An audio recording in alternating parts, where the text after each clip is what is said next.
Piers Morgan says ill feeling between the Fab Four runs very deep. Prince Harry, Meghan Markle, Prince William and Kate Middleton reunited following the death of the brothers' grandmother Queen Elizabeth II. Her Majesty died in Balmoral on Thursday, September 8, surrounded by her family who desperately raced to her side in her final hours. The nation is in mourning and members of the royal family, including the Fab Four, recently came together to meet the grieving crowds. Former Good Morning Britain presenter Piers penned his thoughts about the ordeal in his most recent column for the New York Post. "Don't be misled by the scenes of supposed hatchet-burying between William and his brother over the weekend," penned the 57-year-old TV presenter. "That was a show of forced unity to wrestle media attention away from their rift to their grandmother in the run-up to her state funeral next Monday." He added, "All you need to know about how deep their split goes is that when Harry went to Balmoral as the Queen died, and stayed until the following morning, he reportedly had no contact with William the entire time despite them being in the same building."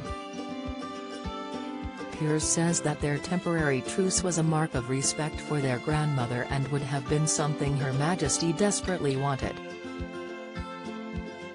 Despite this, he says he is not fooled by it and that the depth of ill feeling between them, and their wives, runs very deep.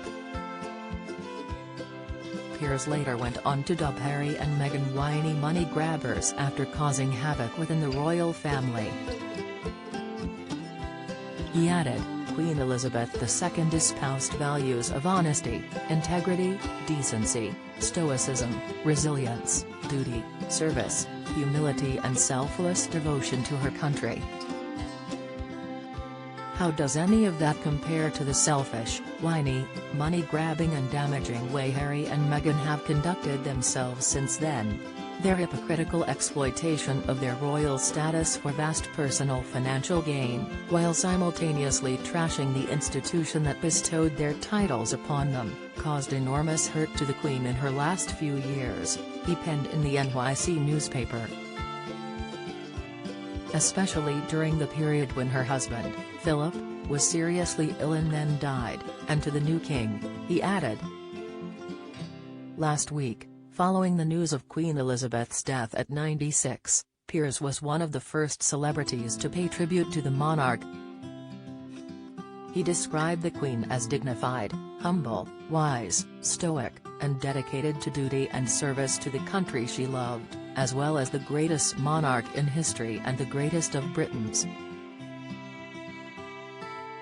The Daily Mirror and Sunday Mirror celebrate the life of Her Majesty the Queen with a commemorative special filled with all the key moments from Britain's longest-reigning monarch. Be sure to pick up your copy of the Daily Mirror and Sunday Mirror to get both pullouts.